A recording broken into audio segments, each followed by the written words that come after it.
Alright, so I started off the morning draining the very old gas out of the Toad Goat, Murphy's Mystery Oil, and equivalent to sea foam, very concentrated just to clean the pipes.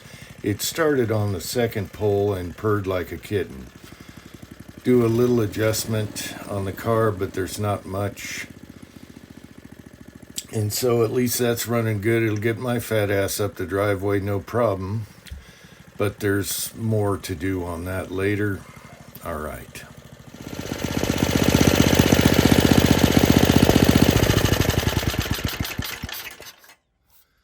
Okay, I don't like that cheap ass carb. I don't even know what it is. We're gonna put a Makuni on it and do a side draft. So the air cleaner's out here, it's on the other side. So we'll have to weld up a manifold and do that. I just don't like this. I don't know why I slapped this on there. It works, but it's not perfect. Spark arrestor. Anyway, more on that later someday. At least she's still running. Hello, this is Uncle Jim. My son brought some stuff home from the flea market, and I thought I'd share it with you. So we'll start with this. He got me an old school handle for a slide guitar I've been meaning to finish here. I got the stock and the frets with the shells in there, burned it, but never finished the slide guitar. We have all the guts, everything. Just got to put that together sooner or later. And I put a few bullet holes in the shovel handle. It's a shovel slide guitar. All right, so let's start with this. Eagle Manufacturing gas can, and it's got Eagle on there. Eagle Eye. That is awesome. And it's even got the filter in it. He has a couple of these. They're just very cool. They're so cool, so old school. If anything, shelf art. Look at that. That is really cool. Okay, so he got a deep sea pen reel, brand new in the box. He already has one. And this thing is brand new in the box with the original paper. And the oil. And the original oil and everything, and it is brand new, and it's smoother than silk, and it works perfectly. So there you go for your deep sea fishermen out there. Wow. Yeah, it's got the oil, the extra parts. That is just too cool to see something brand new like that. He's got a good eye for stuff. Now, we don't really have deep sea around here, but whatever. All right, let's talk about the vices here. Okay, so, well, of course, we have another artillery shell here. What were these called again? Bofors 40 millimeter. Yeah, Bofors, showed you that. We showed you the flare gun, which is super awesome. We're gonna have fun with that. Anyway, these vices are really cool. All right, so on this one, this is let me close up on it. This is super nice. Okay, describe that. So that's a Versa vise, an original Versa vise. And the company's still around, the company's still making them, but... Wasn't Starrett the... No, that's the other vise. Oh, this one's Starrett? Okay. And that's like a gunsmithing vise. Yeah, it's a nice, and this thing is so nice. Nice gunsmithing vise, and the neat thing about this is you can take it off and put it sideways, so this vise can be sideways. And tightening the jaw will tighten the swivel. Yeah, so that is super awesome.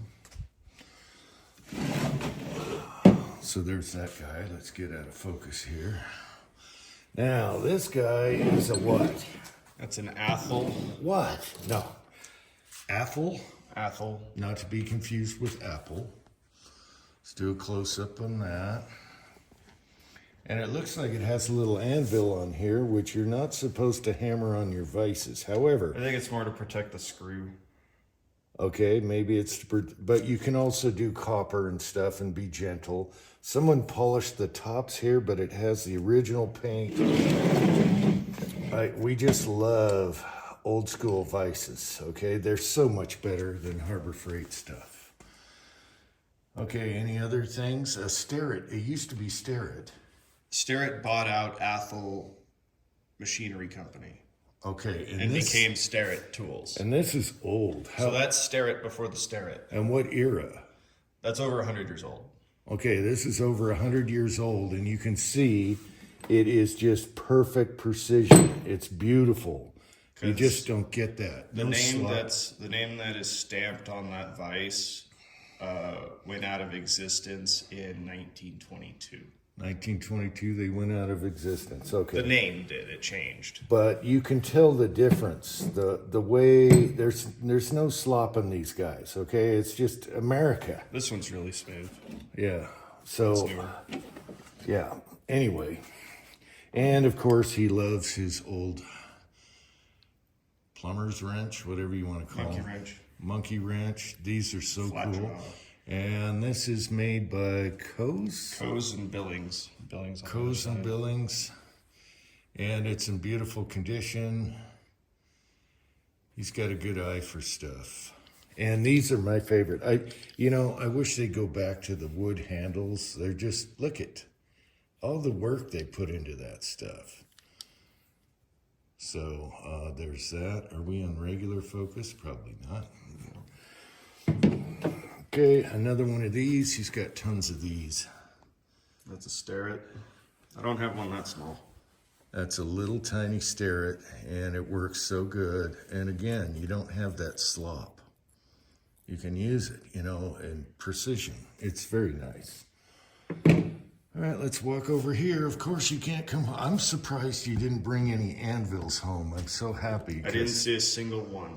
Yeah, the car is not a truck. So. The only anvil I saw was in an antique shop, and it was beat to crap. So anvils must be drying up because he brings home at least 2 every time. All right, so he's got a Collins hatchet with the original handle. Okay. And this isn't because of a split. I think it was just to protect. They wrapped it to protect the handle. Protect it when they're kindling. Yeah. So he can fix up this handle. That is the original. This is Collins right there. Yeah, the original Collins handle. Again, he's got a good eye for stuff. And then, what is this guy right here? It is a True Temper Kellyworks. Kellyworks True Temper. Jersey pattern. Just like the one I brought home last year, but obviously doesn't have the handle in it. And sometimes he leaves them stock. Sometimes he cleans this up. Oh, that one's getting cleaned up. Okay, he'll clean up the hammer marks here, and it'll look like new. And then, of course, he's going to put a razor edge. That's my favorite pattern axe. Yeah, he loves these. I like them, too. They just look so cool. All right, then, of course, you can never have too many clamps when you're welding. So you got a bunch of these. We didn't find any carbide bits this time. Well, I went to the same guy, but he had less of an inventory this time. Yeah, because we always look for carbide bits. What else do we always look for every time that we can always use in here? Carbide bits. Anything where you're fabbing, okay? Put it that way. But now we got a bunch of mini clamps, and I like these older ones here. They're very handy. The guy had prices on each and every one of them, but I bought it all as one a lot. And of course, the flare gun. We're gonna have to, people like this. It was so awesome. Fits in the plane. We'll figure out something to have fun with this. I wish I could find the Canadian barrel extension for it. Yeah, but I don't know. We can make one. Anyway, I guess that's it for now. Someday, Uncle Jim's going to be doing the slide shovel guitar like you've seen and other people do, but this is my twist. And we'll go from there. The handle he brought home's a little too skinny, so he might have to forge me a handle. And like this, because I want it old school looking. The shovel itself, I shot it a few times with the 308 to give it an old look, but I'm not sure if I'm happy with that. So until next time, America.